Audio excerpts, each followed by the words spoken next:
Good afternoon and welcome to the Midday News. Here's what we have in the bulletin. More protest over the poor road conditions, this time in St. Mary. Poor infrastructure leads to hospitalization of Manchester student. And later in sports, Sunshine Girls make it 2 from 2 at America's Netball World Cup qualifiers. I'm Shane Masters and here are the details. Taxi operators of Bailey's Vale in St. Mary staged a massive protest this morning by blocking the Trinity Main Road. Now, as we hear in this report from Cody and Barrett, demonstrators also took out their frustration on passing commuters.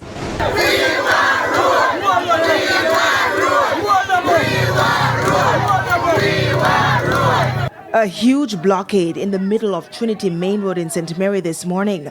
Debris dragged into place by angry residents and the taxi operators over the poor road conditions. What used to take me 5 minutes from Bailey'sville Crossroad to the Portmire town, now it take me half hour. The road is so bad.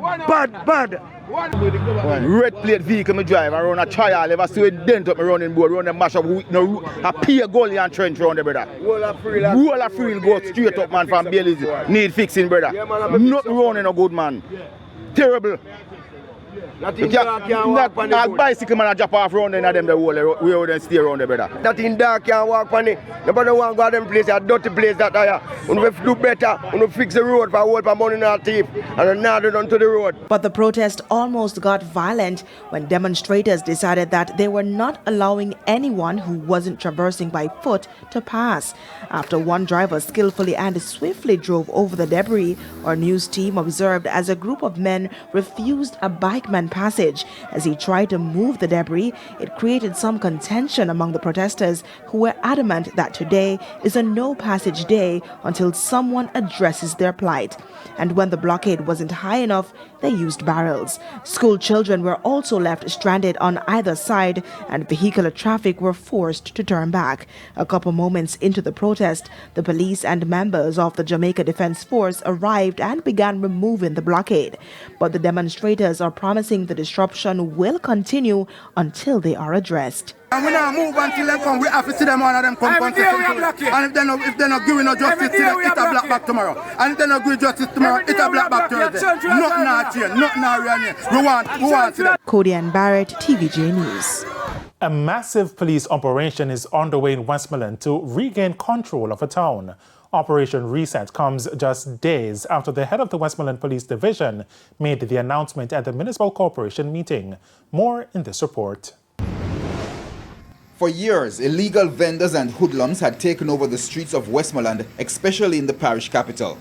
But the police say the time has come for the return of order. And so, Tuesday morning, a team of police officers led by SSP Wayne Joseph was in the town as early as 6 o'clock to rid the streets of illegal vendors and taxi operators in the crowded parish capital. Security is our main concern, and we have to see to it that the persons who are traversing the space, they can move around freely. If the town is congested, we cannot police it properly either. While obeying the orders of the police, some of the vendors took to the streets in protest. You see market? The market tap, there's no tap on the market. You see if we go in there and sell by 3 o'clock, we have to pack up because they will rob on the market. Tomorrow, myself and a team will be visiting the market and look at what is there and make some recommendations. There were also similar sentiments among taxi operators. Their concern was even greater, as they say passengers are not using the market. But the police is adamant that what has been left unabated for months cannot continue. It's coming down to the Yuletide season, and congestion in the town will prohibit us from carrying out regular police activities that are required to keep the people safe. As to the concerns, SSP Joseph says a meeting is scheduled for Wednesday with the Westmoreland Municipal Corporation. Herman Green, TVJ News. The parish of St. James continues to record an increase in the Aedes mosquito index. The mosquito spreads the dengue virus. But despite the increase, the health team in the parish says there is no need for panic. Details in this report. a 2% increase in the Aedes aegypti index in St. James for September. That figure now stands at 19% compared to 17% for the prior period. According to the health ministry representatives in the parish, the uptick in the index is due to an increase in rainfall in the Western Parish. Speaking at the latest meeting of the St. James Municipal Corporation, Chief Public Inspector Nadia Burgess said that there is no need for fear among residents. She told the meeting that there has been increased fogging and other vector control measures which are currently being carried out in the parish. We were able to cover 10,678 premises, which is a major increase as well when compared to the 3,742 premises done in the previous month, and 2,046 were positive for mosquito breeding, which led to an Aedes index of 19%. Ms. Burgess further noted that 11 communities were fogged, including 21 schools. 39 educational institutions were also inspected and treated for mosquito breeding. This comes as the health ministry says the island has recorded nearly 60 suspected cases of dengue fever since the start of this year. Director of Environmental Health, Everton Baker, says the ministry is closely monitoring the situation in the wake of recent heavy rains and subsequent increase in the mosquito population. We are at Epi Week 38, meaning we check it by week, the epidemiological department in the Ministry of Health. We're at Epi Week 38, we have no case reported, but year to date, meaning what we have had for the year, is 59 cases. Now, those are suspected cases and not lab-confirmed cases. We are not in an outbreak in any way, but we are continuing the vigilance, because once the virus is circulating to some extent, if you have the mosquitoes, which we have now, especially the one in our homes, we can go into a full outbreak if we don't manage it. Mr. Baker is also urging Jamaicans to rid their surroundings of mosquito breeding sites. He says climate change has resulted in longer breeding seasons for mosquitoes. Head of the Westmoreland Police, SSP Wayne Joseph, says there will be a limitation on entertainment permits within the police division with immediate effect. He says this is especially for areas which have been plagued with acts of criminality. This is on the background that majority of the times when persons want to find their rivals, they find them at parties, and because a lot of times they can't go into their communities to get them, you know. So when they see the gatherings, and you see our deployment and our actions have to be dictated or directed by the information that we have available to us, the statistics. And we see where quite a few of these entertainment events, persons have been shot at these events. So we have to protect the people against themselves sometimes. And it's time for a break here on the Midday News. Stay with us. Much more stories when we return. Welcome back to the Midday News. Poor infrastructure in schools is again in the spotlight. This as a family of a student who fell when a wooden railing collapsed at the Carteret College last week is accusing the school's principal of turning a blind eye to the poor infrastructure at the school. As Sandy Williams reports, the injured student's sister claims concerns were raised about several defects on the sixth form block of the institution. This is the sixth form block at the Carteret College in Manchester. A closer look reveals rotten boards, some of which make up the railings. Hannah Gittins believes the poor infrastructure resulted in her sister's fall at the school last week. She was waiting on her teacher at the sixth form block, and the teacher told her that she was running a bit late. So she was waiting in a classroom for the teacher to come, but then another teacher came and said that she was going to be using the class. So she came out to wait on the teacher, and she was about to lean on the rail when it toppled over with her. She hit her side on the side of the step going down, and then she fell on her back and hit her back and her head on the ground.